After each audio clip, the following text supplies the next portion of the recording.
Hello creative YouTubers, I'm going to show you my cape. I've made it from literally a picture that I saw on Pinterest because I knew I wanted to make one, and then I worked out the pattern and I'm going to show you how I did that. So it's not totally finished yet and it's so unbelievably simple. The only bit I haven't finished is the neckline round here, but the rest is done. So as you can see, it kind of looks a bit like a rectangle, but it's not quite. And when my arms are down, it's just really easy. You just put it over your head, and it's all fluffy and warm because I'm using organic cotton in that kind of sweatshirt fleece material. It's actually the same material as these hiring pants, which I've also got a video of how to do it.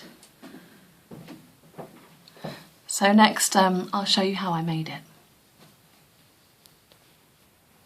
Okay, so I've redrawn it for you and I'll just explain what this drawing means. So you can see this dotted line here, there it is. That is a rectangle basically. So I folded my whole piece of fabric on the fold this way, and then this was the edge of my fabric down here. Now, when you look at my fabric, this here looks like a big dart, and that is part of what the fold was. So that's why I've got a bit of a gap there in my drawing, because it changes to make that shape.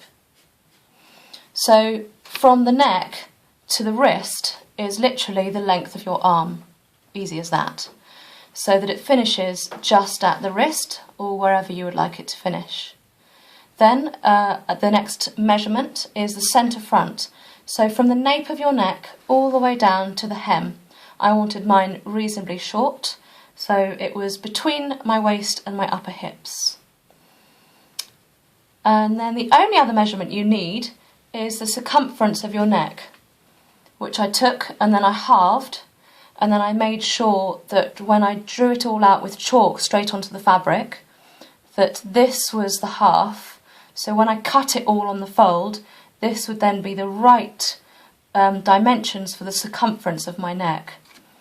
And I just literally brought it down 90 degrees, curved around, went across straight, and then come up again.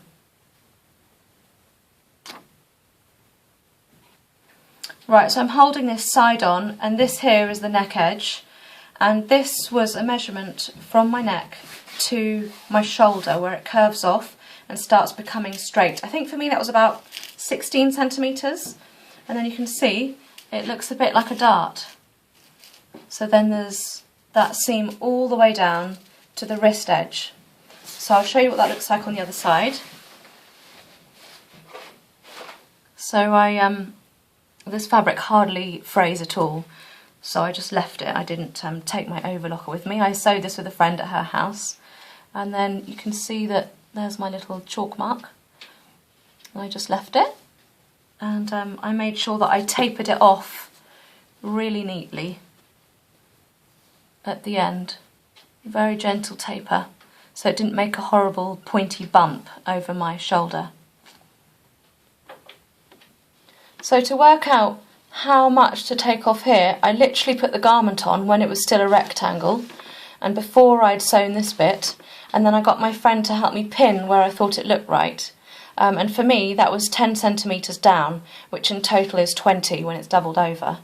And that was perfect for me, because if you try it on when it's a rectangle still, you'll see that when you put your arm down and you've got all the draping around the side of your body, it's just too baggy, there's too much fabric. So actually this line here is really important.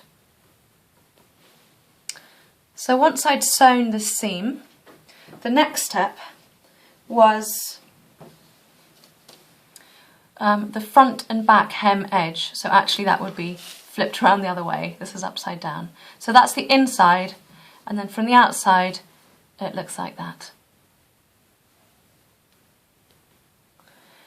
So normally a hem edge is the thing that you normally do last in a garment, but with this it made sense to do it before the arm, before the wrist turn up, because I wanted to try it on again, so I could make sure that it stopped in just the right place on my wrist.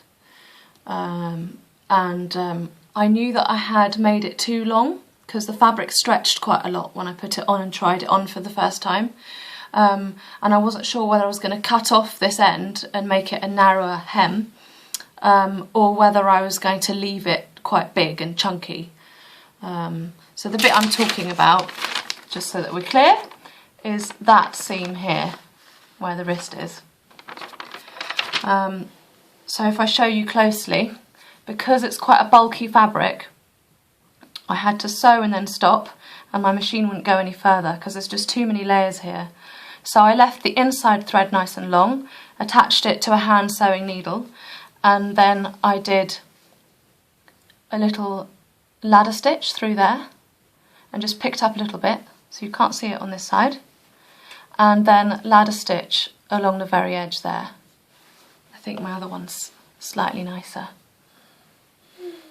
Are you tired, Heidi? There we go. So poke out the ends nicely, and that's pretty much finished. So then all you need to do is decide what kind of neck edge do you want. So you could have the top that stands up quite high and maybe have a 5 centimetre collar that goes all the way around and stands up and covers your neck. But because I really like to wear lots of scarves, I'm actually going to make mine not so big so that my scarf can sit over the top here and hang down the front, rather than kind of tucking it in and then it being all bulky here. So I'll probably make mine about 2 to 3 centimetres all the way around the neck edge. But if you imagine this in other fabrics, so for example, if you had some very floaty floral or whatever design you want, summer fabric, it would be still a really, really gorgeous top or kind of outer garment. It could go over a tight vest underneath. You could do it in all sorts of fabrics and it would still look great. This one drapes slightly less because of the material, but I think works really well. So if you liked that sewing creation idea, then give me a thumbs up and subscribe.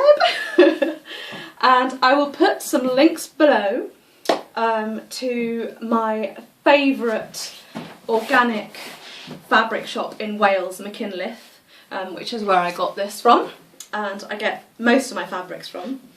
What other links could I give you?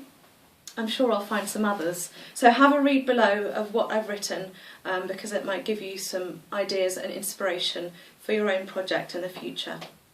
Thank you very much, and goodbye! Heidi has a little quote for you. We're not quite finished yet. Off you go, sweetie. Destiny is 100% your creation. Yeah, so destiny is 100% your creation. If you like our little yogi quotes, then just tell me in the comments. I'd love to know. Bye!